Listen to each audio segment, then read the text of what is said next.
পিতা, আমি তো আপনার অষ্ট সাধনা সিদ্ধ করেছি, এবার আমাকে কি করতে হবে? তোমাকে নবম সাধনা সিদ্ধি লাভ করতে হবে, যা দিয়ে তুমি ত্রিনয়নী পাবে। সেই ত্রিনয়ন দ্বারা তুমি আধ্যাত্মিক শক্তি পাবে। তাহলে বলুন পিতা, আমাকে এখন কি করতে হবে? তোমাকে এই বেশভূষা ছেড়ে সাধারণ মানুষের মতন জীবন যাপন করতে হবে। তাতে অনেক বাধা বিপত্তি আসবে, সবকিছু যদি তুমি হাসি মুখে গ্রহণ করতে পারো, তবেই তুমি নবম সাধনা সিদ্ধি লাভ করতে পারবে। আমি প্রস্তুত। তথাস্তু।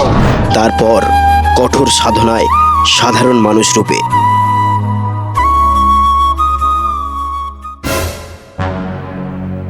কি ব্যাপার, কলি এখনো আসছে না কেন?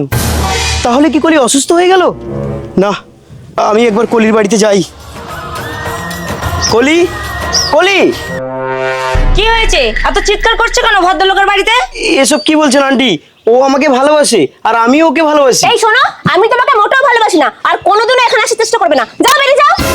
এসব কি বলছো কলি তুমি? আমি তোমাকে ভালোবাসি আর তুমিও তো বলেছিলে তুমি আমাকে ভালোবাসো। এই, তুই এখান থেকে যাবি না পুলিশ ডাকবো? মানুষ বড়ই বেঈমান। পিতা, আমি ফিরে এসেছি। আমি সাধারণ মানুষের মতো জীবনযাপন করেছিলাম, কিন্তু সে বড় কঠিন। আমি সবই জানি, একটা গরিব মেয়ের প্রেমে পড়ে তুমি সর্বস্ব হারিয়েছো, তারপর সে তোমাকে ধোঁকা দিয়েছে, তাই তো? হ্যাঁ পিতা, এটাই কি ভগবানের বিচার?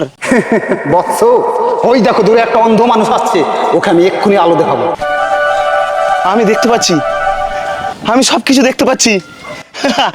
আমি দেখতে পাচ্ছি। বৎস, কি দেখতে পাচ্ছ তুমি?